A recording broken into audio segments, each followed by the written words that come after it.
All right, everybody, welcome back to another episode of the Relentlessly Becoming podcast. And today is really going to be a magnificent episode and one that is really going to register with your spirit. We are on the heels of Father's Day. And I think that over the last maybe 2 years, my dad and I have broken so many boundaries with our relationship and how close we have become to the point where I bought him a new truck a couple of months ago. And so we've just gotten so close and things have evolved with us so much that I really thought about the importance of fatherhood in young men, young women's, everybody's life. And I thought about how pivotal it is to have that relationship with your dad. And I know a lot of people don't have that relationship. And the older I got, the more grateful I became for that, because I look back and my dad was so tough on me when I was growing up. Some things I agree with now, some things I still don't like, but I think that it was just important for him to be there because in my adulthood, I could see the difference that his presence has made in my life. And today we have the amazing opportunity to sit down with three young Black fathers who are really present in their children's life. But we're not only talking about fatherhood, we're talking about faith, which is the foundation of what these men do, but all of them are also into fitness in their own way. And going to cover a little bit about fatherhood. And so I think today's episode is just going to be so magnificent for the Black men who are in their children's lives who often get overlooked. This episode is for you guys. And so I'm excited to share this content with you. It's going to be amazing. You definitely don't want to turn this episode off. We're going to get into some really amazing conversation in a little minute. I'll see y'all soon. Opportunity, emotion, grit, relentlessness. Cling to the sound of my voice and understand that what you want wants you. What you need needs you. And you are relentlessly becoming relentlessly better. Welcome to the Relentlessly Becoming podcast. Let's go. All right, everybody, now that we have gotten our intro done, we get to get into some really good conversation today. I have, like I said in the intro, three wonderful, amazing young Black dads. My countryside is coming out here with me today.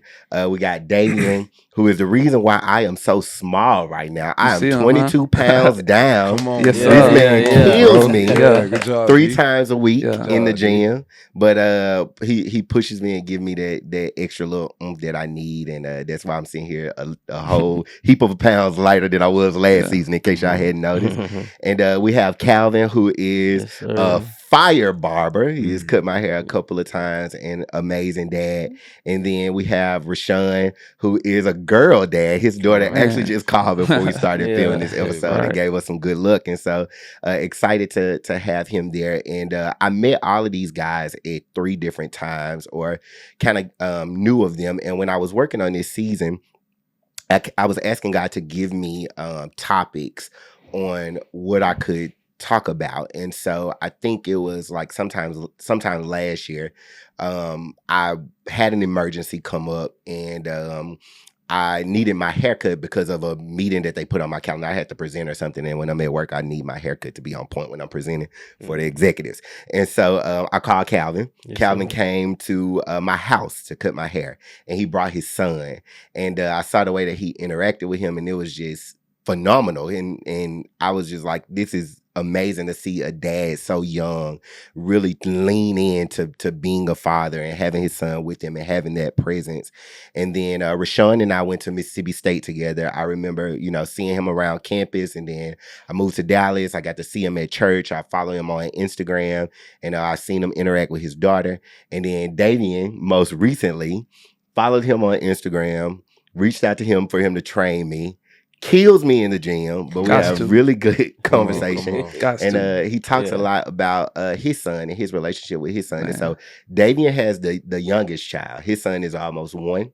Yeah, he about to be 11 months in 2 weeks. So about to be 11 months and 2 weeks. And then Yeah. Calvin, your son is 6. And then Rashawn, your daughter. She's 12. She's 12. Yeah, so she's 12. From the youngest to the oldest. Yeah. And we have 2 dads of young up and coming black men. And then we have a girl dad. And so the perspectives today are just going to be absolutely phenomenal. And we're going to get into the stories that shape their lives around faith, fitness, and fatherhood. And so I'm going to chill for a minute and let you guys kind of talk a little bit about yourselves and kind of how you got here. We'll start with Davian and then going down to Rashawn. I'm Davian.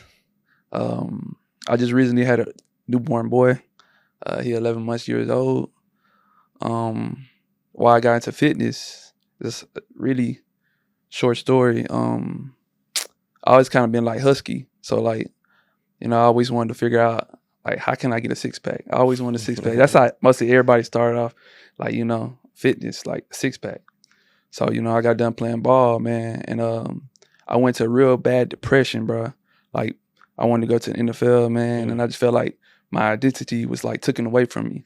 So, in the spring semester, I started training my homegirls, and then they started, feeling themselves, and that's really how I fell in love with fitness, because I fell in love with seeing the joy on people's face, or knowing they lost weight, tone, all that good stuff, and not even just on that aspect. I fell in love with seeing people, just being overall great shape, and but that's pretty much how I got into fitness. But it's more deeper now, more so because I'm a fitness professional, and it's more so like on a business aspect, I feel like I'm doing it more than just helping people, more so of what's going to be my mark on this world, like more so what Davian going to be remembered for, instead of just, helping somebody lose a couple pounds, more so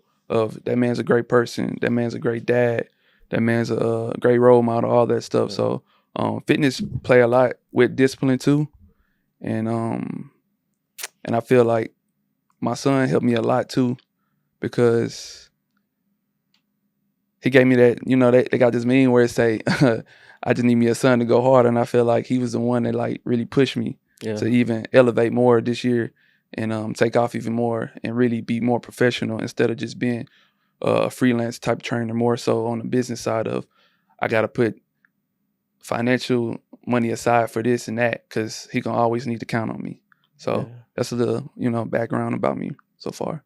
Okay, buddy. And the joy in your face comes after your session, not during it. I'm telling you from experience. You will not be happy during it. But when you look in the mirror, when you get home, you'll be happy. So, Calvin, we'll push it over to you. It's your boy Cal, man. How y'all doing? How I got here, man.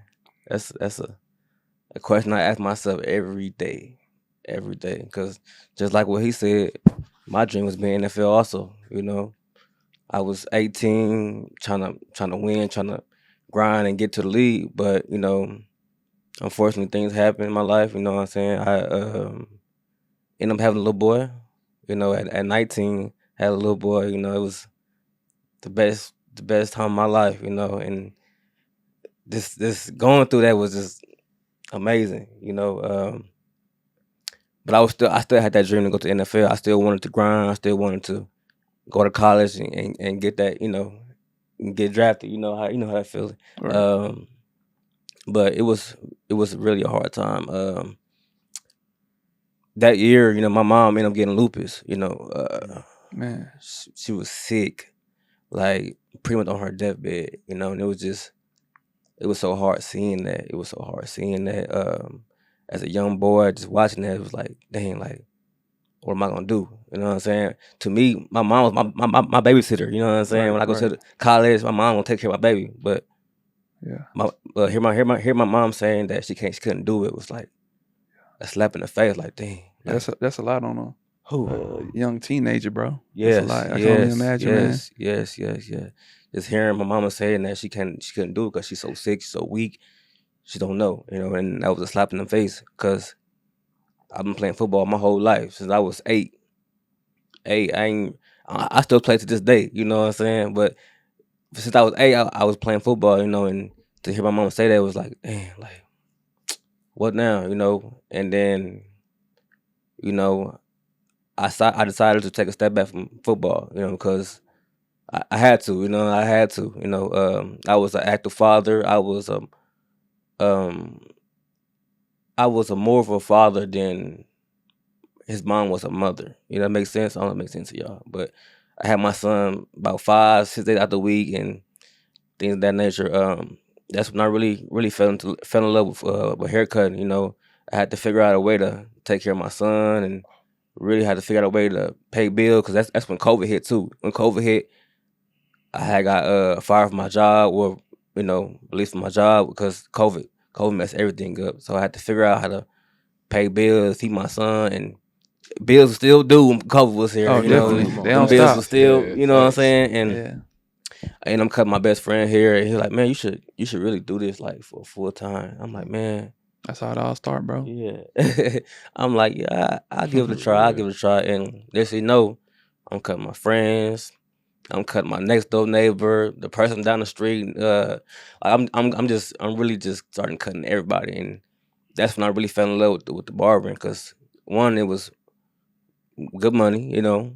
Two, it was more time with my son. Three, I enjoyed doing it, and I felt free doing it. You know what I mean? Nice. Love It was definitely a cool experience. You know what I'm saying? And I ended up finishing half my hours of school. So in barber school, you gotta have 1,000 hours. I ended up finishing like 486, 490, something like that, something in the area. You know, because I reason why it was like that because one at the school I went to, you know, it's called Texas Barber College Hmm. in Dallas, and they didn't allow kids to come in and you know and sit down and sit. You know, they didn't allow that because I'm not sure why they didn't allow that, but they didn't allow that for me. You know, and around that time, my son mom was just she was in and out of his life, pretty much absent. She'll leave for a month, come back, Yeah, leave 2 months, come back, 3 months, come back. It was starting to be like it was starting to be weird, you know. But it was hard. I still had to make a way, so I started. So you know, that's the thing about us, man. That get overlooked. yeah, You know, our mental health. You know, hmm that aspect of like, no matter what, you know, that was a hard time for you, but you had to man up. You know what I'm yeah, saying? for Your sure, son relying on you, bro. for So sure, Facts. yeah, if you not eating, he not eating. So it's like no exactly. matter what, survival mode. You know, and That's and that's people what it don't give was. us a pat on the back Figure for it that. You out. know, Yeah. Mm-mm. and they just look past it and like we supposed to do it. Yeah, But the Yeah, absolutely. whole time we out Absolutely. here fighting yeah. demons, really, like Fighting man, trying to real figure it out. demons. I'd been through Yeah, the hard times, you know, yeah. and yeah, I was going through that, you know, and I had a girlfriend at the time, and I pretty much like, babe, we need to go take a trip somewhere. I'm just very overwhelmed, you know, things of that nature. I'm just very overwhelmed. So we had went to New York. This was New Year's. It was like a couple of years ago, like 3, 4 years ago. And when I was in New York, this owner from barbershop hit me up like, you want to come here to my shop? I'm like, I don't got my license. He said, man, I don't get none of that. I don't care about none of that. Come, you hard, you come to my shop. And that right there, I knew that was God. Like, Yeah, yeah, like come on. yeah. So when I as soon as I got back home from New York, whatever, I hit him up. Hey, I'm in town. I come see it with the woo. And then I was living in Arlington, and then but the shop was in North Dallas. That first drive from Arlington to Dallas, I was like, man, I don't know about this. That's a 40-minute drive. I don't know about this, but this guy was I just felt I felt the energy. God was talking to me. He was like, man, just do it, you know, just do it. So I did it, you know, and for the first couple of months, I ain't had no clients, man. I'm gonna be honest, with you, I had a little bit, but it wasn't like you know a lot to where I could survive off of, you know. Hmm. But so you know, a lot of time I go to the shop and I just sit in the shop and I just be looking at everybody cutting. I'm like, man, like when am I gonna be able to be booked out? You know what I'm Yeah. saying? And I think that was just God teaching me, like you know, cause I'm gonna tell you how I know it's God, cause the person I was watching the whole time while I'm sitting down, I learned a lot from him. You know, Mhm. his name is Ricky Ricardo. Ricky Ricardo. I learned a lot from him, and I'm like, damn, this dude really raw. Like, I'm trying to get like him. You know what I mean? Get like him. Um, but I still ain't got no clients. I'm still passing my business card. I'm still marketing, networking, but it's Yeah. just like nobody coming in and save me. I'm like, man, this. Yeah. One day I was like, man, this is what God want me to do. Like I'm constantly questioning myself. Like, dang, like Yeah. football went down the drain. This going down the drain. You know, I'm a kind of a single parent at this moment. I'm like, man, like what is going on? Like, where did God want me to be? I promise you, G. The next holiday was Thanksgiving. Or it was Easter. Man, the day before, man, I ain't had no clients, man. On Easter, I woke up, I had about 30 clients. Mm-hmm. It was like it just hit like Come on. Yeah. I was like, oh man, let's get to work. So That's how I you get to work and I'm cutting everybody here. But I'm getting tired. Like, damn, this is what barbering is. This is good money, but really not it. But you know, because I wasn't used to having clients and really used to sitting behind the chair cutting, you know, all day. I got used to that, and after that, I just been booked out, and that's pretty much how my journey began. And you know, at this point, I'm gonna fast forward, and I'm fast forward into the fatherhood. You know, like I said before, my son, mom was in and out his life. You know, she was in and out. She leave, month, come back, leave. It was affecting my son. Come on. And I knew it was affecting my Man. son. Come on. You know what I'm saying? Come on. And she, you know, she asked to get him one day, and I know the dates. You know, it was April 25th, 2022. April 25th, 2022. She came and got him, and she brought it back to me April 27th. You know, cool, whatever. But she went the whole May without talking to him, seeing him, contacting him. At that point, I'm fed up. I'm like, man, whatever, bro. And then she text me June 1st. It was like, hey, I'm coming to get Kaden in. I'm telling y'all, like God, like he came into my body and was like, I said, you can come see him, but he ain't going with you. And she blew up. And then after that, I ain't heard from her since. To this day? To this day. Whew. God be To this with you, day. bro. Imagine if I would say yeah. Yeah. My son probably been gone. You know what I'm saying? Right. Wow. That's how I look at things. Like, I'm like, dang, this is. Right. And then like I didn't really take it serious until she started missing his birthday. Right.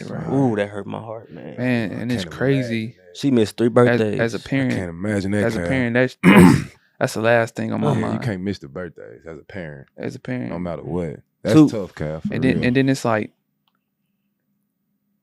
he came out of her, bro. Like Come on, That's what I'm saying. yeah, That's what I'm yeah. saying. he came out of her, bro. Yeah. That's what I'm saying. I mean, it ain't right for the black fathers to do it all, you know.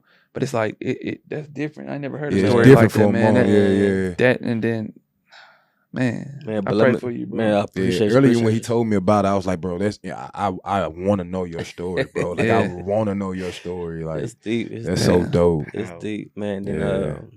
she missed 2 graduations. Mm. Wow. His first touchdowns.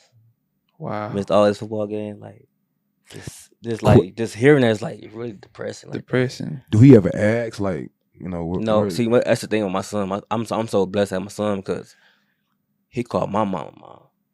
You know what I'm saying? Like he Yeah. think my mama is his mama. That's the biggest blessing I ever got, bro. Wow. You know what I'm saying? And that's why I'm taking my time really dating right now. Cause I don't really have to. You know what I'm saying? My son mama is my mama. So Yeah. I'm not really, you know what I'm saying? That's smooth. That's smooth. Yeah. And Mm-hmm. yeah. After that, you know, I was like, man, this is crazy, bro. Then I'm gonna tell you some stuff like I don't want to talk about. You know, it's something personal that don't want to get into, but I'm gonna pick it up on it.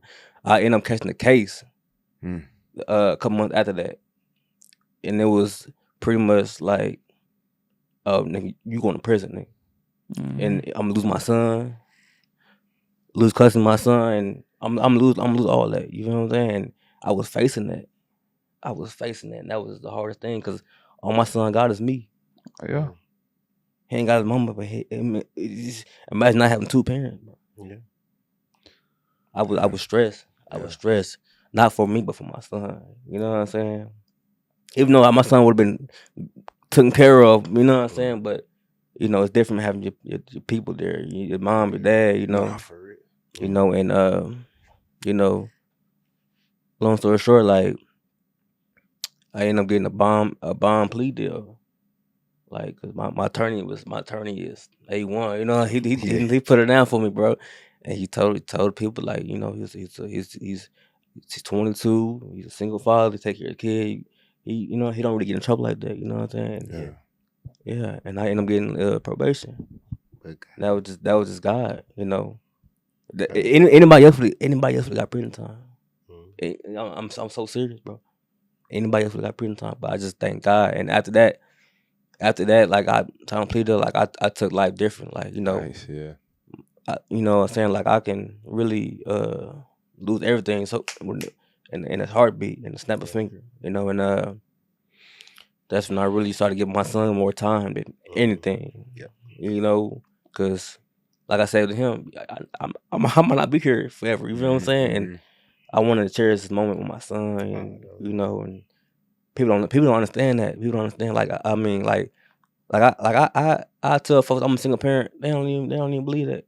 Oh, you lying? You still fucking with a baby mama? I'm so serious, bro. Yeah. Mhm. I'm genuinely serious, Yeah, you are. and a lot of them don't believe that. Yeah. And I just laugh it off, but it's still like, man, like we don't get recognition. Like We're done. we don't get None, man. nothing. Yeah. Man. Like we supposed to do it. That's what it is. Mhm. Yeah.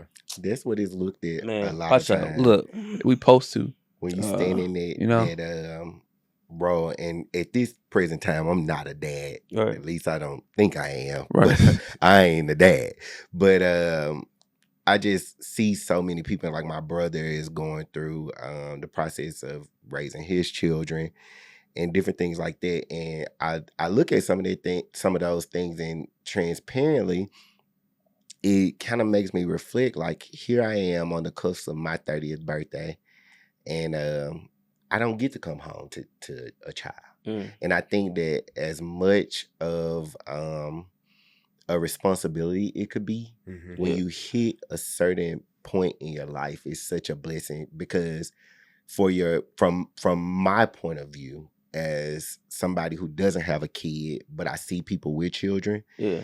you can get so much unconditional love from your kids Man. if you put unconditional love in. Man. Like that is a love that never wavers, For sure. and it's contingent on how much time you spend, how much effort you put in, and how much love you give. 100%. And I'm like, all of these things, and that's why I always tell people too, accomplishments do not equate to happiness. Mm. You know, I've done a lot of things, you know, as far as reputation, career wise, but I'm still going home by myself. I don't have kids at home that's there waiting for me to come home. For real. And 10, 12 years ago when I was at high school, if I would have followed the life track that I had then, I would be an attorney. I would be working on my second child by now, you know, married. Mhm. None of that happened. Yeah. I'm in a whole different field. Yeah. I ain't married, ain't getting married no time soon, and I don't have any kids.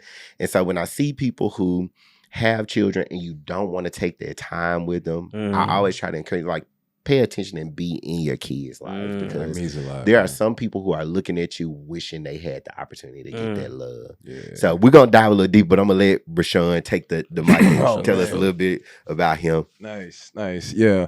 My name is Rashawn, man. Rashawn McCaleb. I'm originally born and raised Mississippi, like from the Delta part. Yes, the sir. Flatlands. Yes, sir. Flatlands. Yeah. Yeah, not Jackson. No, but shout out to Jackson because I'm a little bit more north. But yeah, man, athlete my whole life, just like these guys. You know, I had mom and dad in the house. You know, single. I didn't grow up single parent. I had mom and dad, great dad, amazing mom. But I think, you know, I grew up in a little, just from being Mississippi, you know, a little poverty down there. You know what I'm saying? It's a little poverty state. You know, we got this. I think we number 2 of the worst education. I just found that out a couple of days ago, but yeah, you know, grew up sports my whole life, track, football is my main sport. Went to college, Mississippi State, as he stated earlier. You know, I played ball there. That's when I made my daughter, 2012. She came my second year there. Met her mom homecoming. She didn't even go to the school, but met her there. Yeah, and things hit it out fast. Yeah, and so by the time I was graduating ball, man, things had got like real shaky in my life. cause too, football was over with for me, and I had to figure out life. Like I had my daughter. By the time she was 2, I think 2 or 3, I was done with, like, 2015. I was done with everything. Probably the worst year of my life at that time. I had got into so much, like, drama, like it was just stuff everywhere going on. Just, you reap what you sow, in a sense. So, and I was sowing some bad seeds. I was making some bad decisions, bro, back then. And life just started to trickle down at me. And I used to, like, really, like, ask God, like, bro, like, why? Like, why? Why is this happening to me? You know what I'm saying? Like, why? You know what I'm saying? But my mentor at the time, he was like, Rashawn, you got to switch that question, bro. Like, why not you? Hey, come on now. And ever since then, bro, I think like I stopped being a victim of my life and just start to take actions, take ownership of everything that I had did, everything that I had done, and everything that I wanted moving forward. So at that time, I had got in some trouble, some legal trouble. Man, it was like my daughter was 3 years old, and I couldn't provide, like, at all. Like, I couldn't provide at all. I was too, like, shook up because I couldn't. Football was done. I hung the cleats up, so I was just looking for jobs. I remember, like, I was working at Belk in Columbus. So Columbus not too far. Yeah, I was working at Belk in Columbus, and I had joined this fraternity, bro. And I was having my boys just come in and just, bro, get what you want. Come to my station. I'm gonna check you out. Throw me the bread. You know what I'm saying? This is trying to put food on the table. You know what I'm saying? Right. Buy my girl some Pampers and things like that. Got caught, ended up going to jail. Like you said too, bro. They wanted time. They ain't want no clothes back. They ain't want no money back. They wanted time. You know what I'm saying? So I ended up getting, God bless me. He definitely was on my side.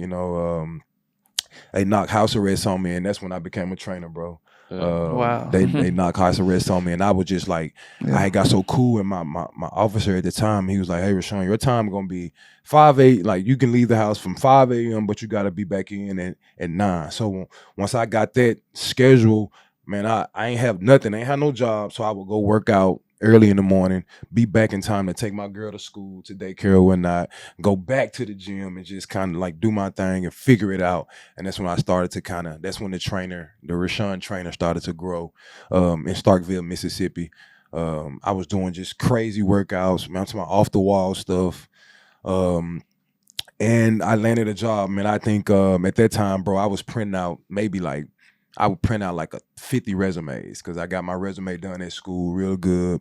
And I would print out like 50 resumes, and I'm going to knock on 100 doors, like, in that time, because I ain't had no clients. After I leave the gym, drop my little girl off, go back to the gym. Now I'm finna go knock on 100 doors in Starkville and see can I get a job. End up getting a job as a chiropractic assistant. Like, something I can do, just rehabbing people, helping people. Yeah. I think that was my purpose in life that I figured out at that time. At the lowest point of my life, I figured out, I got a thing to help people, you know what I'm saying? I got an encouraging way to help, and motivate people in a positive way. So I was a chiropractic assistant, but I still had to go to court. Like, I had got indicted, but I still had to go to court, you know what I'm saying? And they ain't know that. So once that time came, I had to kind of tell them about it, and they let me go. And at that time, I became an orthopedic assistant. So I'm figuring it out. I'm like, dang, like, God trying to show me something. I mean, I'm working in scrubs, but bro, I got a ankle monitor on my leg. You know what I'm saying? Eyes all on you. I got So he put me in scrubs, and he put me around all these people, and I'm like, man, like, I'm showing them stretches and different workouts, and I'm like, okay. You're feeling like somebody. Yeah, you're feeling okay, like you got purpose. Yeah, I'm feeling like God, like, he doing something even in the midst of, he doing something. So I was always a man of faith. I think I always, like, been this guy, just courageous, bold. Like, I would bet on myself. Just being honest, I always bet on myself. So after everything came out and they put me on house arrest, bro, I started to, like, thinking out, feeling, getting a little confidence. And I found out about this chiropractic school out here in Dallas, Texas. I knew I was doing good on my house arrest, bro. I had 2 months left. They was gonna let me off because I told them about, like, man, I'm trying to pursue this. This is what I'm pursuing. He was like, okay, you moving in the right direction. Right. They let me off a little early. I got a chance to come out here and view the school, and I'm like, y'all know how y'all fill out an application, and at the bottom they'll ask you, you know what I'm saying, like, have you ever been convicted of felon or anything like that? Or I had to check that box. So they like telling me like, you ain't finna get accepted in this school. I'm like, nah, y'all don't know. I serve a big God. You know what I'm Big saying? God. Y'all don't know. Yeah. I know what this say, but like I know what's happening. So end up getting accepted in the school, man. Everything worked out. So I moved out here, which was probably the toughest decision of my life because I had to leave my girl too. I had to leave baby girl. At this time, she's probably 5, and we're closer than anything. Like, you know, her mom is right there too, but like she's wrapped around dad, you know what I'm saying? So things got kind of rough with her mom because like I said, man, so many things started to like come up from my past. So many things started to come up in my past, and I kind of had to tell her. I didn't want her mom to figure out. So we kind of split, but I still stayed with my girl. Right. The thing about that, the relationship with her mom, she never really, and this is so true, bro. Like she never really got to know Rashawn. She just only knew Riley's dad. Cause things happen super fast with us, you know what I'm saying? Like I'm playing ball at the time, you know what I'm saying? Everything moving super fast, you know. So that happened, but we split. I ended up moving out here, and then that's when things started to get rocky. Because when I moved out here, like it was so hard to like get her back and forth out here. Even though like, cause she had started to like go first grade, second grade. She really getting into it now. But I was back and forth, you know, down there to see her. Moving forward, man, end up going through chiropractor school, man, failed out, like flunked out that thing. Like twice, not once, but twice. So I got put on academic probation, and I'm like, they like, you basically can't come back. You know what I'm saying? You basically can't come back. So I'm like, man, like what now? You know, I'm not going back to Mississippi. Like I know I'm not going back to you know, that's not what I got going on. So I honestly had to figure it out, man. That's when I, you know, picked back up on the training. You know, all of my classmates at the time would come work out with me, you know, and man, they was like, man, you should get into this training, you know, you should get into this training. And I'm like, you know, all right, I'll see. So I started hosting classes in our gym, man, just like PE classes. That's basically what it was. PE class. Like I was still on the campus, but like I wasn't taking classes, you know. So they paying me like $25 or whatever. And I'm like, okay. And that's when I kind of launched out, man. I really launched out. Got a job working in Frisco at Cowboys Fit, and then like I got turned on, started working with these Cowboys cheerleaders, and then my clientele started to grow. You know what I'm saying? Once it started to grow, it definitely took off. The thing for me, I always wanted to be different with mine as far as the clientele, the niche that I was looking for. I always wanted, you know, the high profile people, you know, the sense. A lot of people start calling me a celebrity trainer. I was just like, nah, like I'm just a trainer, man. I don't be trying to be on all that celebrity hype and all that. But that's what was happening. You know, I understand. I started to bump into a lot of like high profile people. You know, of course, we go to the Potter's house. I end up just like, you know, meeting a lot of people, you know, That's what in happened. that sense. And it took off like that. I ended up started training a lot of people. And it just took off in that sense, man. But like, I think now moving forward where I'm at right now in life, I'm just looking for like a lot of more stability, man. I heard that. For the sake of my girl. I heard that. Man, like y'all said before, she just called me and was like, hey, Dad, I got this and this and this going on. And it be like that for them little girls, you know what I'm saying? Like, it be like that. She like, bro, she starts school in August, but she like, Dad, here's my school list. They don't wear uniforms. We used to wear uniforms. They don't wear that, but she like, here's my Sheen card school list right here. And I'm like, wow. Yeah. So that's where I'm at right now, man. Taking another leap of faith right now, carrying like right now in life where I'm at. And again, this decision is solely for her, man. I think this co-parentship that I got going on has taught me so much about not only who I am, but like, man, they taught me how to pray more. Like it just taught me how to be more open. Right.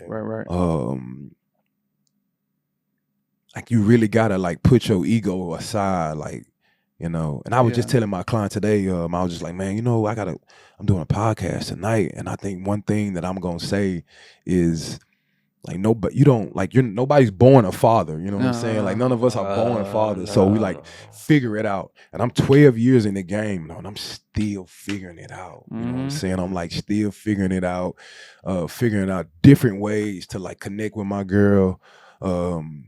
because like, you know, it's so different. You know, you know, it's so different. None against the guy, the boy dads, anything like that. But that girl, man, she going through so much emotional stuff right now, and like, I really don't know what they look like because for not there. You know, I talk to her all the time, but I'm like, I'm not there. And two, I don't know what she's feeling as an emotional, like when they get in a cycle and all that. You know what I'm saying? You know, it's almost uncomfortable even to talk to her about it because like I know she don't want to talk to her dad about, Dad, I think, you know, I got my cycle. You know what I'm saying? So it just, you know, it things I'm having to learn. So my mom would tell me, she was like, you know, she's growing up. She's not that 5-year-old girl no more. You know what I'm saying? So I have to, I'm still trying to love her like she's 5.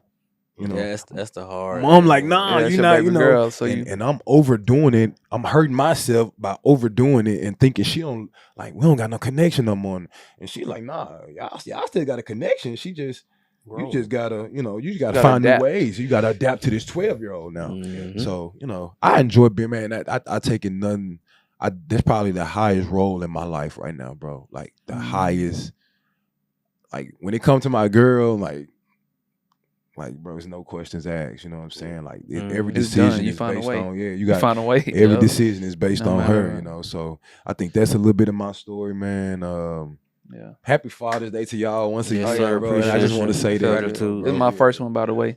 First Father's Day felt amazing. It gets better, man. Yeah, bro. It do get better though. It do get better, man. I am just blown away with the way that God moved. Big God. To be able to have this platform and discern, because for me, this is not about getting 1 million views or having notoriety. For me, this is about being able to walk in destiny and purpose and do what God has asked me to do. I try not to cry every episode, but I just get so overwhelmed with the way that God just speaks to me and gives me people to come. It's just, it blows my mind sometimes how God just lays on my heart who is the exact fit for what it is that I'm trying to do with this thing right here. Right. And like I said, I came to know all y'all at different times. Like I still remember I was a freshman and I attended your probate and I was like, who is this wild dude jumping in the back of the door? Like I'm like, this dude is like, for real. He in the back of the line and he just jumped. Who is it? Like I'm looking at the door because I'm a freshman and you know Greek life when we black, that's the first thing you see. I'm like, who is this dude jumping back here? And then just seeing you on Instagram. And interacting with your child and then seeing people that I know you train, and then God has just brought this whole thing together. It's just so phenomenal how in my seasons of suffering, there's always a reward. Because this year for me has been a tough season, but God always pushes me, and I think He stretches me, and it doesn't always feel good. But what comes after that is just so good. And so I'm just so appreciative of y'all coming on here and sharing and telling these things, because like you said, y'all, it often gets overlooked. A lot of times y'all don't get y'all just due. And when I say y'all, I mean black fathers who are really doing what they need to do as a whole. And it's just such a privilege to be able to hear these stories. And so what I want to get into a little bit right now is kind of how you all, through your presence via, because all of you have a social media presence. We get to see all of you interacting with your children and all of you kind of doing different things with fitness. How do you inspire people through your social media presence with what it is that you do and the content that you all post? Because it's really your real lives. I mean, first off, I'm from Dallas, Texas. I ain't say that, but for me, it's more so taking somebody from fat to fit. So, everybody has their dream body. Everybody has dream car, dream house, dream all that, and God blessed me with the ability to have the education to like really dive into anybody fitness goals. So with that, I also have a degree in exercise science. So with that, learning the body and really diving into that, I feel like all of it, like Rashawn got his own niche too. Like we two totally different trainers, but I just feel like my profession, it just helped me like found my calling. So like I feel like if I wasn't a transformation coach, I feel like I wouldn't love training as much because like I say, that's my niche. It's like God made me do this. Like I couldn't try to do something like Rashawn. Like I couldn't be out here doing, jumping off the ceiling and all this like this and running 40-yard dashes and like I could teach that, but it's not me, So I feel like when God got something for you, you would know. You would see it on your clientele faces. Like you don't even have to preach what you do. I don't have to even tell people what I do. My clients talk for me. And with that, I feel like what God got for you, nobody can take that away. Nobody can. So it's like, man, and then like going towards my son now, and it's like it makes my job even more better because it's like I'm his Superman. I'm his role model. He gonna be like, when he go to school, he gonna be like, my dad a trainer. My dad played football. My dad didn't. Also, I didn't grow up with a mom or dad. My grandma raised me. So he gonna be like, my dad did everything for me, no matter what. I could count on my dad. And man, that's come on, man. Nothing more than that. Oh man, it hurt me because it's like, as a kid, I always had resentment of why I didn't have a mom and dad. And now that I am a father, I can give my son everything I didn't have. I was a clap, like I clap for myself scoring touchdowns. Now I can be right there cheering my son on. Absolutely. Also, me and his mom not together, but that's like you say, you're near there. So it's like, no matter what, like the situation going on, I know that like that little man counting on me, and it's like, everything I have, all of like the anger I got built up inside me, man, I can enjoy living through him, and I can't never stop now. Even though we all got our doubts when we wake up, but now I roll over and I'm like, nah, I can't. No negativity, positive every day, So it's pretty much. Amazing. That's good, brother. That's good. It's a blessing to see, and one of the things this morning as we lead into Calvin, I get up, I look at my social media in between time with work, and Calvin was training Caden this morning. And pushing him. And I looked at what he was doing. I was like, he's scaring me a little bit. How he push like because he's pushing him. Yeah, I saw you out there with the drills with him. And I'm just like, it's such a blessing to see, but it's also like, this is so what's needed. Right. It's so what's needed, and is inspiring, and it's like tough at the same time. And I'm just like, because it kind of reminds me now, when I grew up, my brother and I, we're complete opposites. My brother is everything, every sport, tough, cut his hand on the wall, he patch it up back outside. Like, we're completely different. Where me, I'm the school one. I'm in everything, every club in school. I've never played not a single sport. And I think that when I was growing up, because my dad was a super athlete, and all of he only has one or two brothers. They were super athletes, the men in my family. And then there's me, who's just completely opposite. I don't know how to play nothing. Like, I ain't running. And I think when I first was coming up, my dad didn't really understand it because he didn't see it. And so he kind of tried to push me to do so. Like, he would make me on Saturdays come out and try to catch the football and stuff like that. That just wasn't me. And I think that when he hit a point was like, that really ain't his thing. He kind of was like, okay, get in there and do that homework. Get in there and work on that speech. You got something coming up. I don't want to hear that you trying to go here and that you need to be writing your speeches. You finna go here with this club. You need to make sure your clothes out.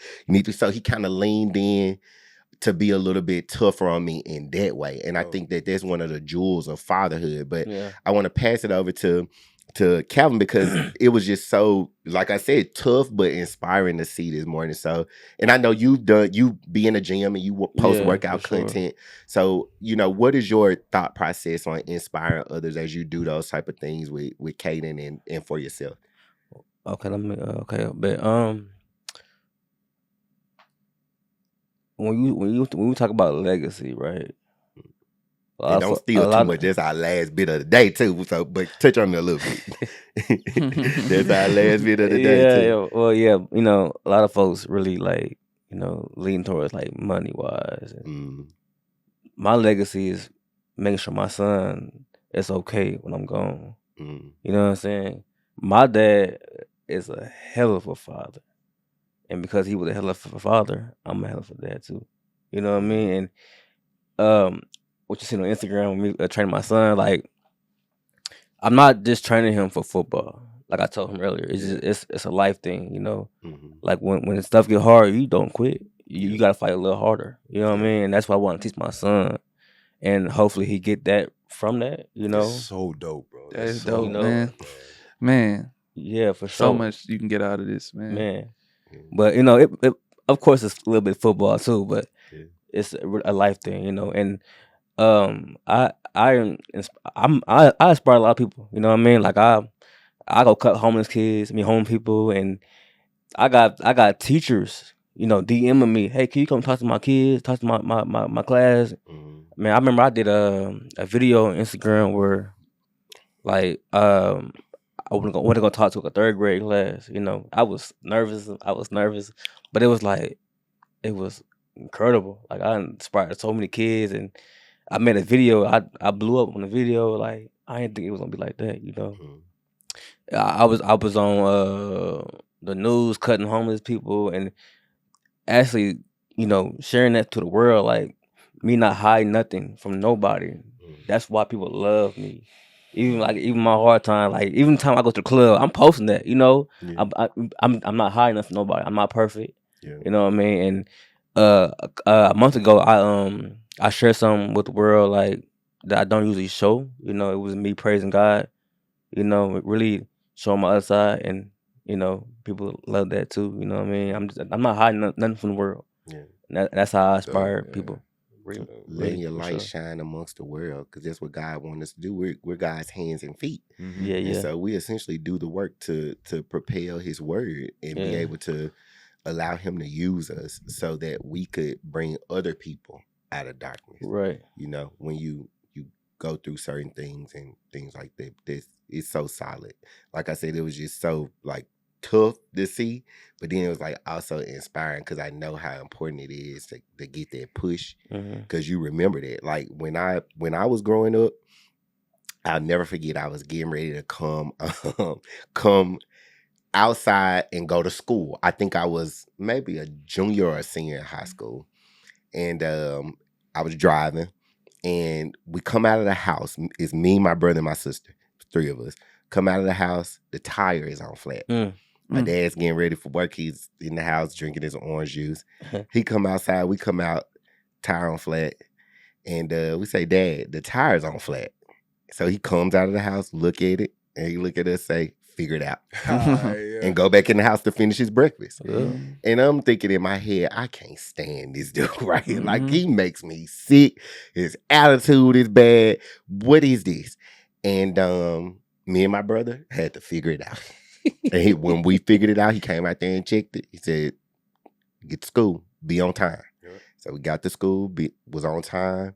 And I didn't know how important it was until in March. I was coming home from Memphis. Had a blowout. 2 hours outside of Dallas. I pay my insurance every month. I could have called. Sometimes when I don't feel like it, I'm going to call, because I like convenience. But then I remembered that my dad made me figure it out. And I said, I don't want to wait on the tow truck today. I'm going to change my own tire. I got out there, 30 minutes. Spare on. Sweating like a mug. I'm talking about, and it's hot, buddy. It's hot. Yeah. But I did it. And I think I did it in these shoes. These are $1,100 shoes. And I took a picture of my hands and my shoes, and I sent it to my dad, and I told him, thank you for that. Because you made me do that. If I went, and like I said, I wasn't trying to I'm not the dirty boy. I'm not trying to get outside. I'm good with it. I want to be in my polo, and I want to dress nice. I want to smell good. I want to look good. I want my hair cut. I ain't trying to be like my brother. Right. He's filthy. He don't care about rolling in dirt. That's not me. but my dad made me get out of that comfort zone. Mm-hmm. Or a lot of the things that he just used to fuss at me about people and about pushing through circumstances, I see those things coming up in my adulthood. And what I didn't like as a teenager or a child, I appreciate as an adult, because you never know when those lessons are going to show up. And that's kind of what seeing you this morning with him put me in the mind of that gratefulness that I feel. So yeah, it's kind of like, it's a bittersweet thing, because like I said, I'm both parents, I'm mom and dad, and like when I give them that hard time, and now I gotta give him the soft time. It's like I don't want to confuse my son. You know what I mean? I don't want to confuse my son, but that's one of the things I'm dealing with now. I'm trying to figure out how to do that, because I've been hard my whole life. You know what I mean? I ain't never been the soft kid. It's hard for me to express my feelings, my emotions. It's hard, so hard. But I'm learning now. But it is something I'm dealing with to this day. Having that balance. Yeah. What about you, Rashawn? How do you use your platform with all that you do with training and fatherhood to inspire you? Because we could see a video you training and like you be out in the morning running heels and stuff like that. But we could also see a video you in Raleigh. How do you use it doing to a TikTok? other people? Yeah, for sure. I think, bro, I always said, like, after getting into that trouble, man, I think like me and God had a conversation, man, and I was like, man, whatever platform you give me, like I'm this is all about you, So I think I just try to aspire to inspire, man, whomever, like, to continue doing like whatever, like you to continue to being you, like you mentioned, me doing the heel sprint, I'm an athlete, bro. That's just who I am to my core. So I'm gonna stay true to that, I'm gonna stay true to that. And I still want to be there. I still want to, my girl, she's growing up playing softball now. So I want to be able to work out with her when I'm, 54, when I'm 60, years old, and she's in her top, motion of her career. I want to be able to be there for her. So aside from that, man, back in probably 5 years ago, I used to, this is back when I was like huge on social media, like crazy, like every day with it. I would post like my devotionals. My devotionals were very intimate, man. I had some popsicle sticks that I saw, like, honestly, I got it from a guy I went to college with, man. He had this little popsicle stick, him and his girl would like do dates. They just pick one out and it'd be dates. And I like got a jar and did the same thing, but like put scriptures on there, and like whatever, like popsicle stick. That's a good idea. I might do that, bro. I would just post a verse, and like, man, I got so many responses from that. Like doing it every day, like you said, it'd be 5 a.m. I'm up. So people see coming to my page, just trying to see that. So that's where that inspiration came from, and I always kind of wanted. I know everybody probably familiar with Jesus Calling. They give you like a little scripture. They give you like a motivational passage just to read for that day, and like daily bread. I wanted to be people's daily bread, and just I wanted to make it a wholesome thing, like not only the soul but the body too. So I would post my workouts too, and just kind of say, hey, this is what I'm doing for this day. I'm just still being me, man. I'm 34 years old now. I'm still moving like I'm 24. You know what I'm saying? Just for the sake of it. So that I would just try to inspire in that lane, man. Hey, you can. It's only doable till you try. People they think they can't do it. Crazy box jumps. Jumping on top of things. People like, man. I wish I could do that, man. You can, bro. All you gotta do is try. You know what I'm saying? You can, bro. Like you imagine, bro. You really can. All you gotta do is try. So that's why I try to put it out there. But sometimes it come off, as too much for some people, and I'm like you just ain't my people. They ain't your customer, bro. You just ain't my people. Some people definitely understand. And I'm not even posting it for that reason. I'm just posting it because like I get enjoying out of doing this. So aside from that, man, just doing like the TikToks, like he said with my daughter, bro, she loves that type of stuff. And again, I'm just being open, finding new ways to connect with her. She loves to be creative, so like whatever she does, I'm just like being big on her creative space. Like I really feed into her creative space. As a black man, bro, that bring like joy to my eyes. That Yeah, makes me for motivated being a dad. real. I saw the other day. I liked it. I say, man, I can't wait to do this. Yeah, bro. Like, Like, it's cool. you know, like, and I would never do. Of course, you know, I can dance and do all. You saw, I'm in a fraternity, so I got a little rhythm. But like doing all the stuff she do, bro, like it's like okay, you know, like you know. So it's a girl. Again, it's a girl. So I just want her to be able to say, you know, I got a cool dad. You know, so that's where the inspiration comes from, and just putting it out there. You know, it's different. Everybody, you know, I got a lot of guys around. It's like guy fathers, like dude dads, like boy dads. Yeah. You know, but I be I be the only girl dad in a lot of rooms, you know. So it'd be cool though, you know, and it'd be cool. Like ever since I was a new dad, I remember my partner used to ask like, how do y'all do that? Like we were dancing at a young age, you know. I'm like, but just putting that type of content out there for people to see and be inspired by, man. I think that's the only thing. Yeah. What a blessing. Yeah. And you know, your experience as a girl dad, it does become prevalent because I seen the way that my dad would interact with my sister versus the way that he would interact with us. But it's also crazy when you have multiple children, how my dad would interact with the three of us, period. So my dad, I'm the oldest. My brother is in the middle. My sister is a baby. My dad could look and I'm burst out in tears, crying. Like he just looking at me, fussing at me, talking, bro. I'm just crying.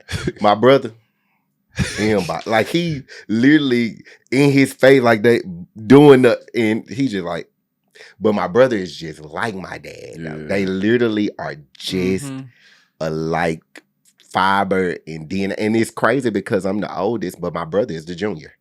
And he's the second son. And he's the junior. And I'm Ray Quotez, he's Ernest Ray, the junior. But my mom, she just had to know they was gonna be just alike. But me, it's different. And then Ravelyn, my baby sister, is like she could just tell my dad whatever, and he just like, okay. You know, she just that's when Ravelyn said something, he's just like, okay, all right. If that's what you want, we can get it. You know. But me, it's like, bro, what do you need this for? What do you want this for? Why you want to go here? Why you want to do this? What do you need? And I'm like, dude, can you please? But it's crazy to see, but it's also necessary the way that, you know, you interact. And also, even with my mom, she interacts with us very different. Because she's tougher on Ravelyn. And that's just the opposite way. Like how when a woman is raising a woman, she's very on my sister. You got to be a lady. Yeah. You are a feminine being. You need to be a woman. You don't need to go out of the house looking any kind of way. Your hair needs to be done. You need to be able to get in here and know how to fix yourself a meal. If you're going to have a husband, you need to know. Like my mom is very direct with my sister with things like that. And my brother, she babies him because he's so tough. Yeah. And my dad was so like extra tough. Like he was tough on both of us. My dad really like hammered down on him. Yeah. You know, and my mom coddles him because he like always into something. But he's like that. And with me, she's very straightforward. Like I have no other option but to be exceptional because that's the standard with my parents. Wow. And they're both like that with me. Like when I was younger, I don't really think they understood because I'm just so different from how they grew up and all their kids and doing things like this. And my parents don't know about podcasts and doing speeches. But when they really wrap their mind around my gifts and my talents, they like, okay, if you ain't going to do it right, don't do it. Don't do it. And so, you know, it's just such a blessing to see the way that you are, you know, interact with your kids and the way that faith is rooted. And that kind of leads me into wanting to know, you know, has there ever been a time where it's just seemed like it's been too much or too difficult? And I know y'all touched on it a little bit, but how do you make it through those difficult times and those hard thoughts with where you are with fatherhood and your own life as an individual? You know, being able to stand in who you are as a man, but also taking on the identity as a father. That's a great question, man. That's a great question. I really feel so. More, it's like it's an innocent soul. So just to think of how God made us, it's like it's the free will of knowing that no matter what, like you can even be a deadbeat dad, you're gonna still feel some type of way about your being of a kid, you know? So just something that's thought in your heart that it's like no matter what, it's like that kid's gonna be on your mind. And then if you're a good person, you're gonna always be there for your kid. So I just feel like it's more so our roots as men, you know. And then a lot of us black men, we try to beat the stereotype. So it's like no matter what, we got this chip on our shoulder. It's like he not gonna be there for his kid. If you broke, he's sorry, dad. Even if you got money, you not in your kid life. You just give me money just to buy time, you know. So it's always something that we gotta go against that make us like, hey, let's get it, you know, Come on, and bro. be there for our kid. So it's like I feel like it's more embedded as a black man that no matter what, that kid's counting on you because we already made to fail, like you know. So just being there for them and is enough. Yep. That's how I feel really. So to be honest, what about y'all? Every time it happens, it comes, and it comes a lot. You know what I'm saying?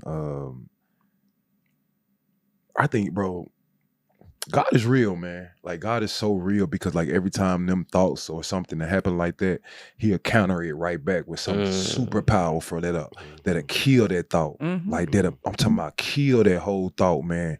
So like I think last Father's Day, bro, was the toughest Father's Day I had ever been through. Just because, bro, Bishop had a phenomenal service, but apart from all that, I went to the gym that Sunday night and it was just so tough, bro. I could not stop crying, bro. I could not stop crying. But like, I think God was so real in that moment, man, because like immediately my community, like the people like around me, like my people was like on it, like hit me up at like they ain't know that I was like doing it because I was at the gym by myself, bro. At the nighttime, it's like 8 o'clock. But at that time, I'm in my lowest. Like I was getting so much positive affirmation, like from the people around me, and like so, like almost like that burning bush, bro. You know what I'm saying? So he just was there, you know, being that present help, bro. Because like it comes up, you know what I'm saying? Like the doubt comes up, the creeps up. Like once you, like once something don't go the way you want it to go, or just you know how life just life will do life. Frustration. Yeah, and it I think, man, just having some good people around you that kind of that still like pour into you in a positive way to kind of bring you out of those thoughts, man. Cause like it get tough, you know, it get tough. Like therapy, therapy helps, you know, and being just diving in that prayer. Like I said, man, that co-parent, man, just taught me how to pray. You know what I'm saying? Like every time I would have a frustrating moment, you know, like not even with the mom, but just like, dang, like why am I not like what am I missing with my girl?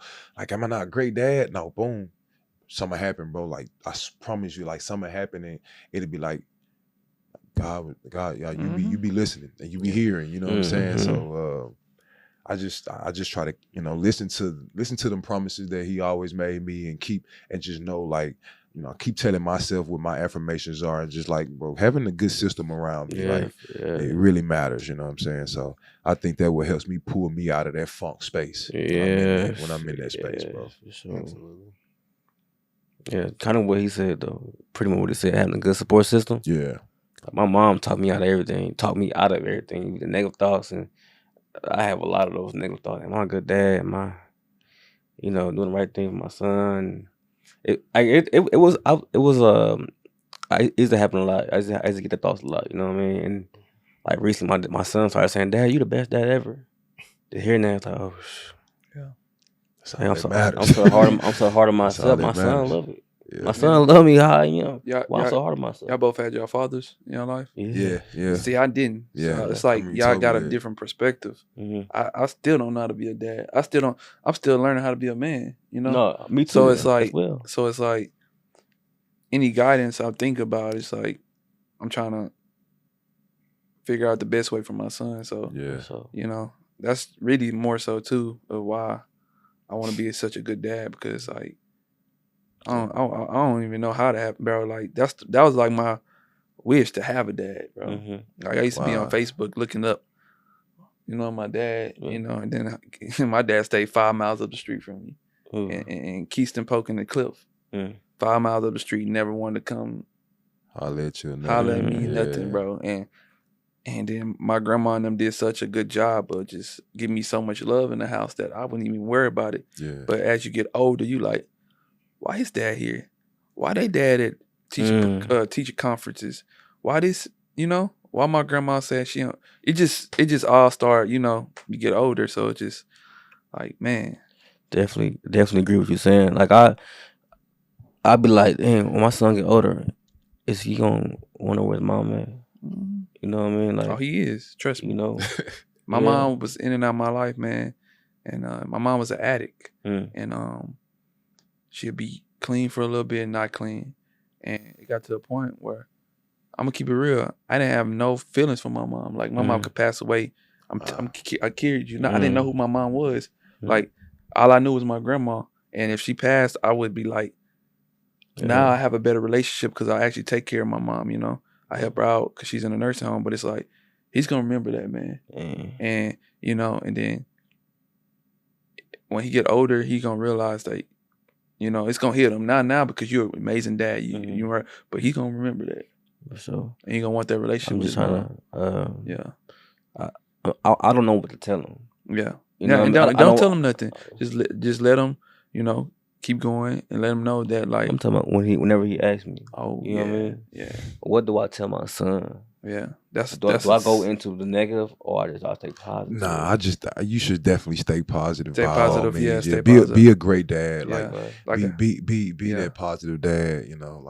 Like I say, I didn't know no nothing. matter what it is. Yeah, my grandma gave me a lot of love. So you give him a lot of love, he's gonna be blinded. Yeah, you know what I'm saying. So he's blinded. So, like, I didn't really come to realize it till middle school, to be honest.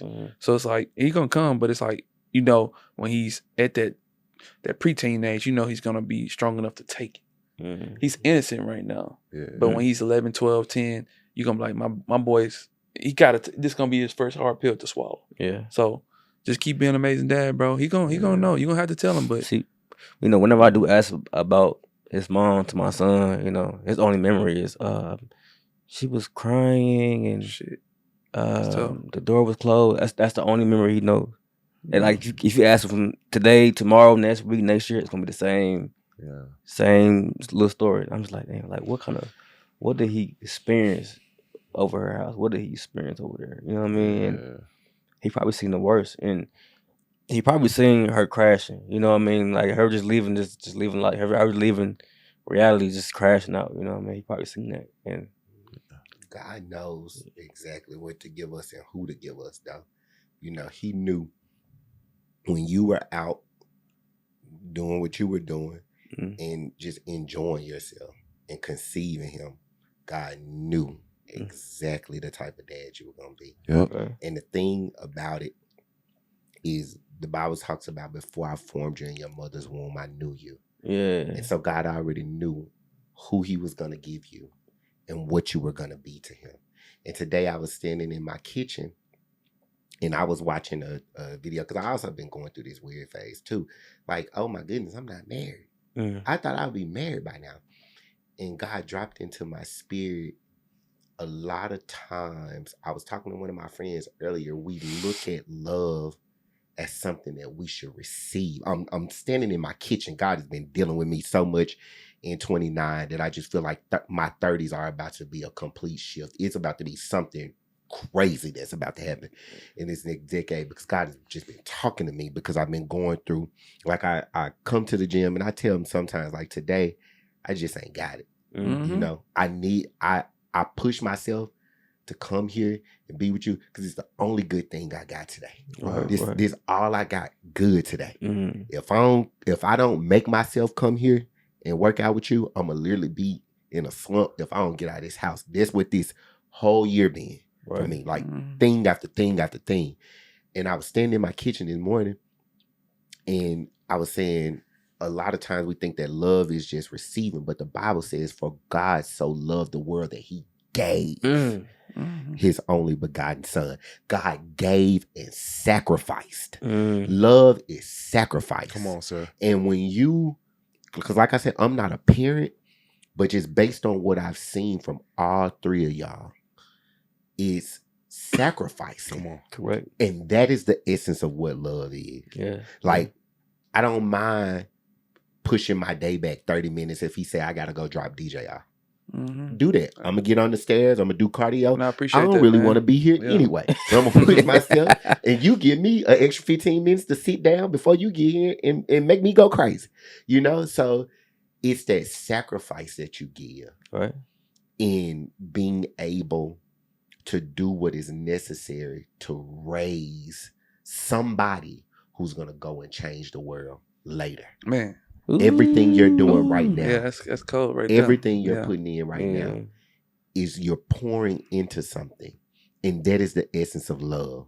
Love was not the act of conceiving these kids. Come on. But when we're doing it, we think that there's love. Yeah. Love is who you are after they've gotten here. And the sacrifice that you make to make sure that they're being brought up in the right way. That's so good, bro. And That's so good. It's a blessing to see. And I think that what I want to know from y'all is, for the people who are looking at you and the people who don't have kids, what can we do better to support you all as young Black fathers and young Black men who are taking on the responsibility of really being in somebody's life and raising them? The things that we don't know or get to see every day. That's a good question, man. I don't think it's something that we like want to receive.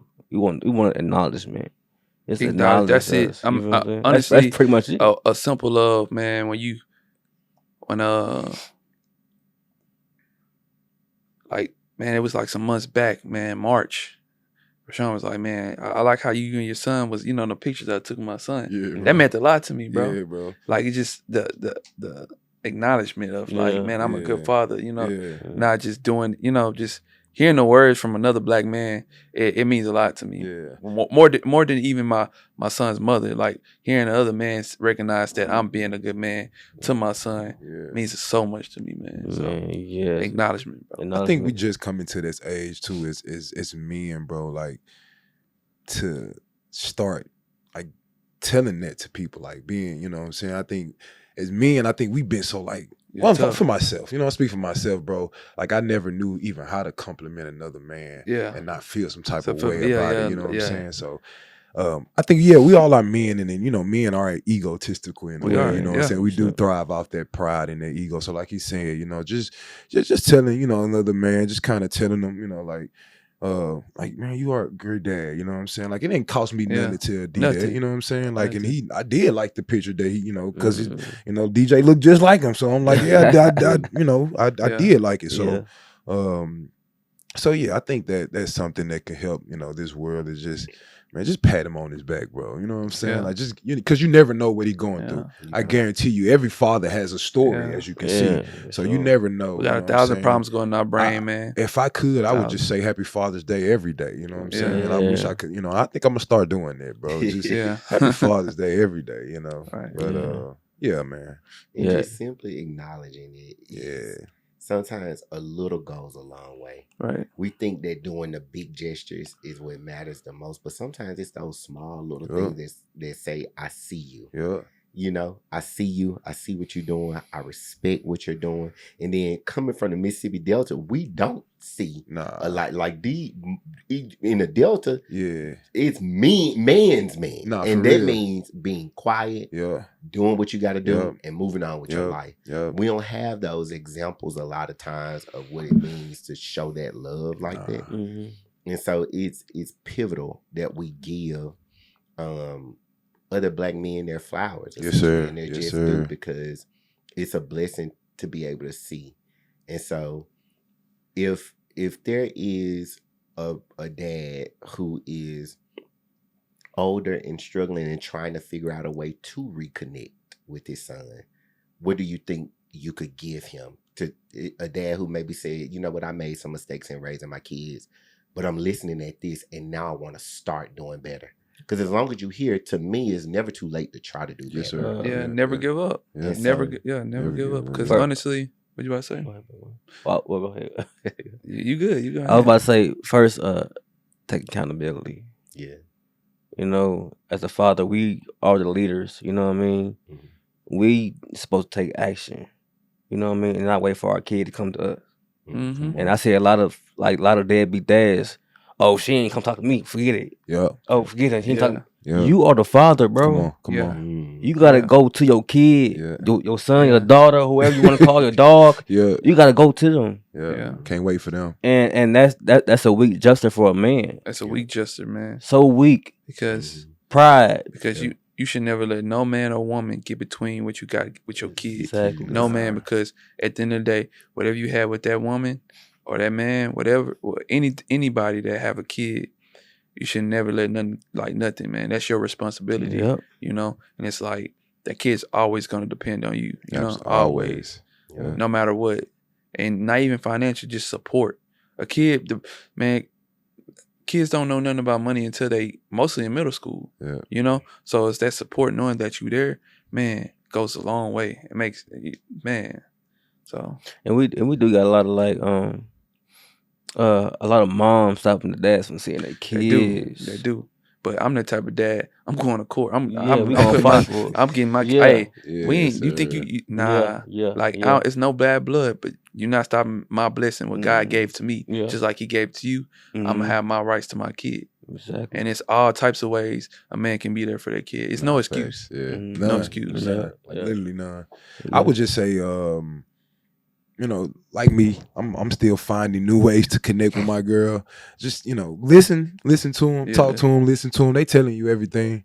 You know. I really listen now. You know, that's the thing about being a girl dad, bro. They talking and I'm just listening and I'm hearing everything she's saying. So just finding new ways to connect, man, because you know they forever changing. Just like we're growing, they're growing too. Yeah. So just finding new ways to connect with your child.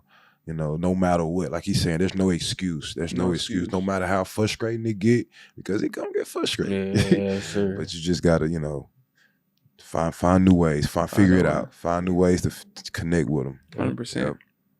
I absolutely agree, and I appreciate, you know, because I think that the thing that shifted my dad's and I's relationship was I woke up one morning. It was probably like 6 something in the morning. My dad gets up every morning like clockwork, goes work. He gets up like 4 something, 5. He's usually at work by 6:45. He does the same routine every day.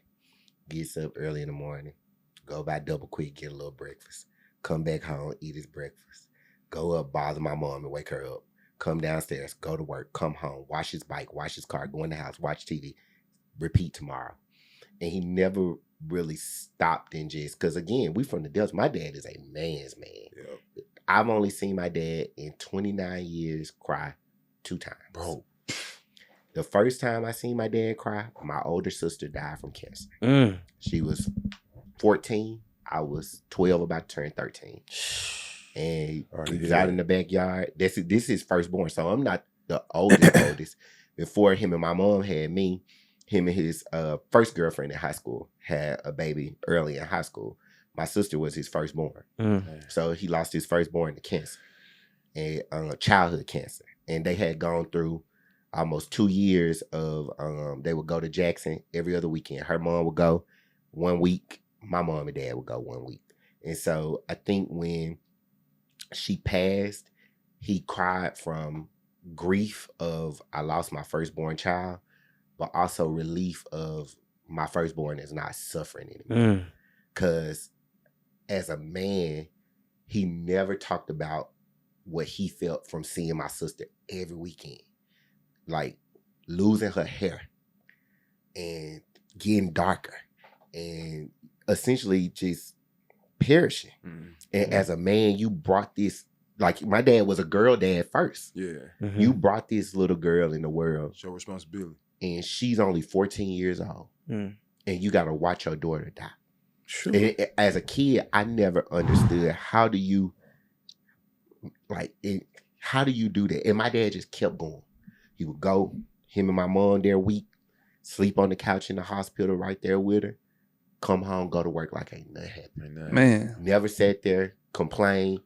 And don't get me wrong, that man pisses me off. Still to this day, he pisses. My dad know how to push my buttons, but we communicate so well. He know when he make me mad, I make him mad. We just talk about it. Like me and my mom, we have disagreement.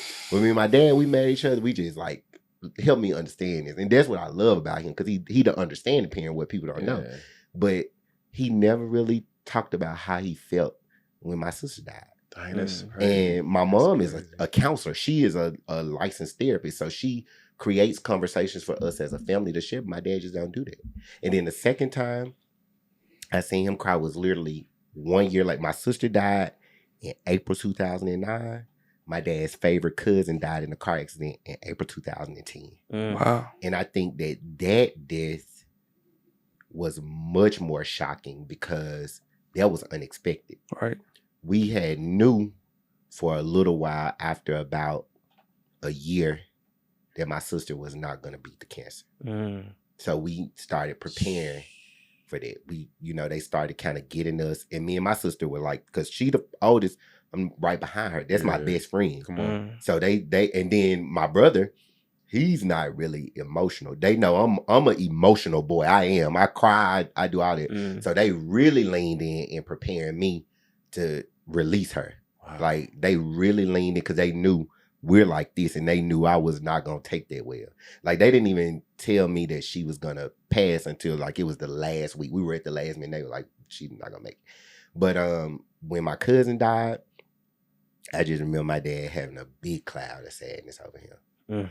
And so, getting to see him in that makes me realize the important space of creating that opportunity for men to share how they feel, because it does often get overlooked.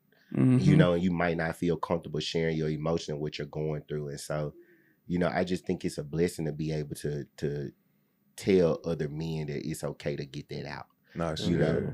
And so, as we get ready to wrap, when you all think about legacy, you touched on it a little bit earlier. What is the legacy that you want to leave beyond your children? But when people think about you as an individual, what is the legacy that you all want to leave? Stick to faith, man.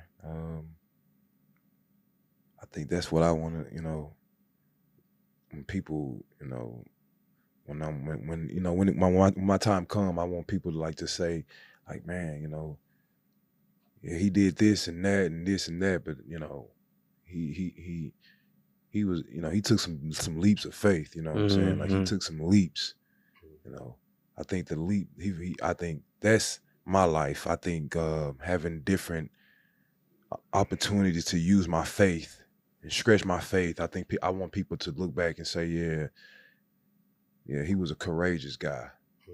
Yeah, he's a courageous guy that really takes some risks, really takes some faith moves. So yeah, that's mine. Aside from anything else, even to my kids, I want her to, have that confidence too, as a girl, to like have faith, not only as the creator, but faith in herself too, to move mountains, you know what I'm saying? So yeah, I think that for me, that's my legacy, I think. So I say I say really being persistent, do you like being consistent to your hard times, I was always that dude, and I want my son to take on that too. Come on, man. Because it's gonna come. It's gonna get hard for you. It's like earlier, I seen earlier my Instagram page. It's gonna get hard, but you gotta fight through that. You know what I mean? And have faith and talk to God and really, one day at a time, pretty much. Just pretty much just having that, just being persistent to do anything. So yeah, that's one legacy I want to leave for my son and my future kids. So yeah. I would say the same thing. A little summary of both of that, faith and just being a good, genuine person. Wow. Leaving an impact on this room. With y'all having this talk with y'all guys, I want to, share my aura with y'all. Like, man, that man there, he's a good person. I always want to have that impact on anywhere I'm at, and my son to feel like he need to have the same thing, because you never know what somebody's going through. You could be that light to change somebody's day just in that 1 minute. And another thing is I'm relentless, man. I want to show that, my legacy is that man Davian never gave up. That man had everything against his back, but that man went through the wall to do whatever he wanted to do in life, Right. And I just want to be, show people that I was in your shoes, I might not live the the most roughest life, you know, but I was there, you know, and I know how to come. I know how to go start from the bottom to the top, and go from the top to the bottom. Yeah. Cause I'm gonna touch on the topic of 2022 when I started my business. Man, I only had 3 clients. Mm-hmm.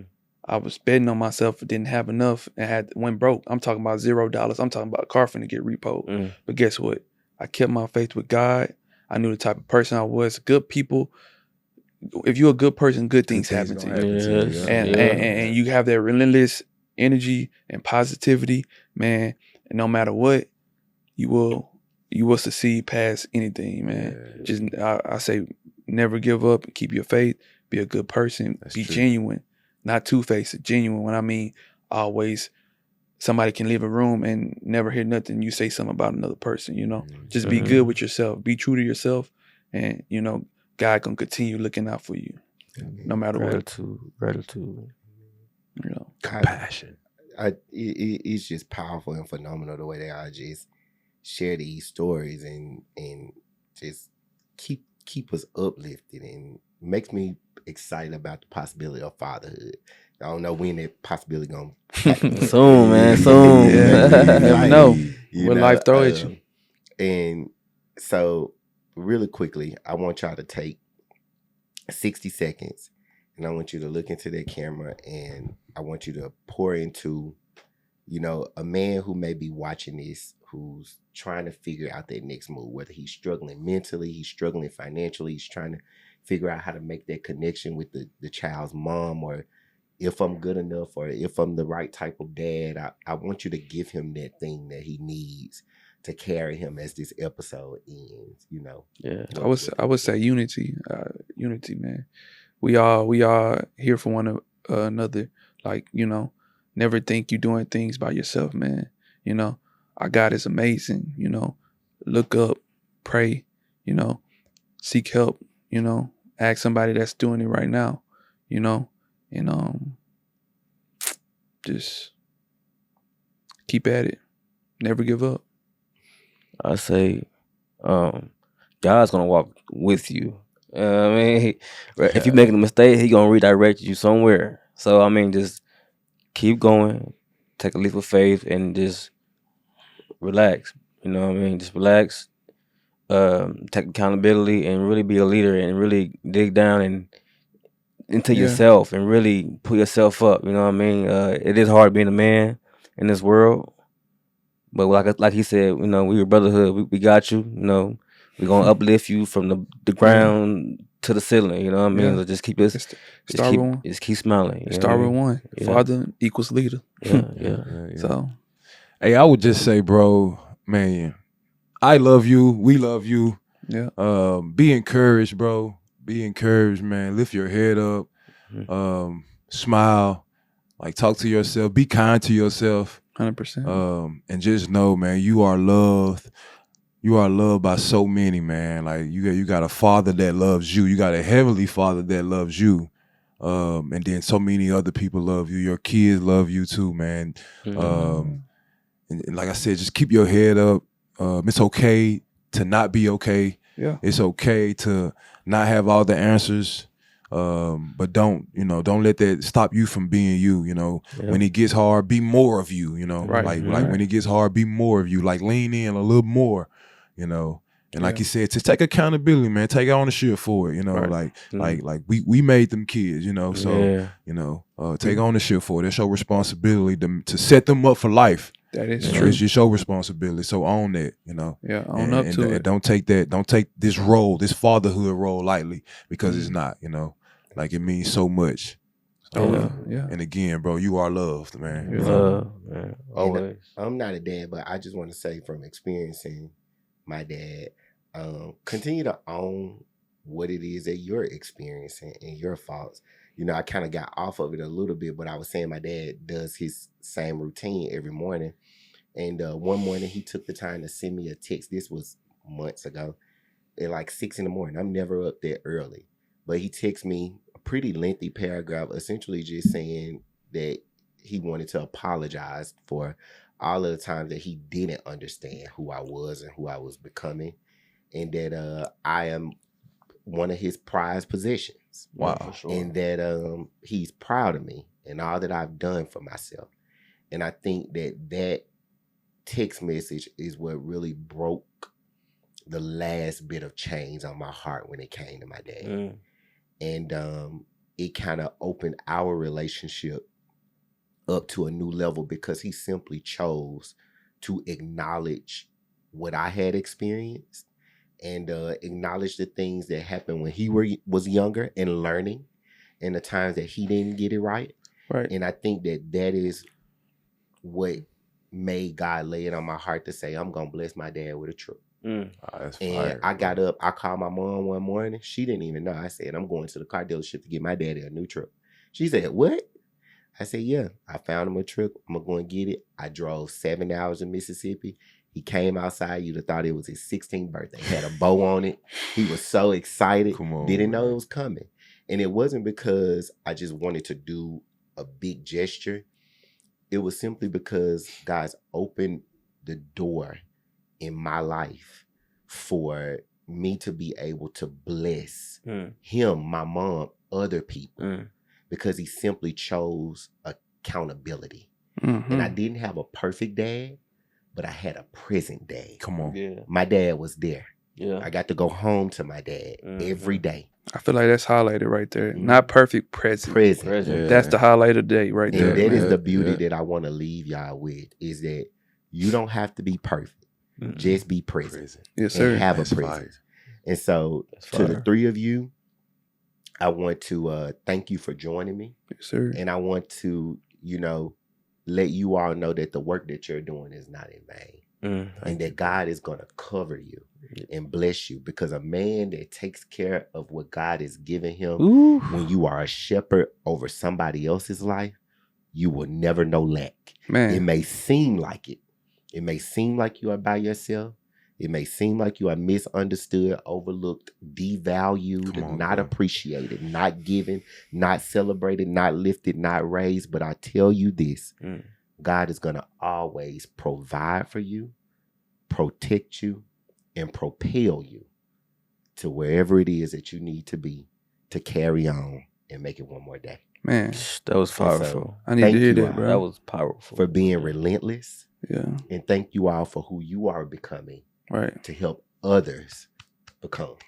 I appreciate you. Yes, sir. Appreciate you, Pleasure, man. bro. Thank y'all for Gratitude. sitting on my Yeah. couch. Great platform, bro. Gratitude. Appreciate you, bro. man. Pleasure, bro. Pleasure. Yes, sir. So as you all can see, we got into some really powerful conversation today. I firmly believe that fatherhood is the foundational cornerstone of anybody's being essentially elevated to their next level. Whether you've had a father present in your home and you took that example to tell you who it is that you could be or should be, or whether you lacked a father in your home and you chose to say, I'm going to do something a little bit different to inspire somebody in this world, I want to commend you and I want to congratulate you on continuously pushing to reach your next level. And to the fathers out there who are trying to figure it out, the ones who are trying to reconnect, or you're just getting started on your journey, I want to let you know that everything you need needs you. Yes, And sir. that you will be replenished. I want to dedicate this episode to my dad, Ernest Ray Butler Sr., and let you know that I appreciate all that you have done for me and given me by not being perfect, but being present. Until next time, thank you for tuning in to the Relentlessly Becoming podcast. See y'all soon.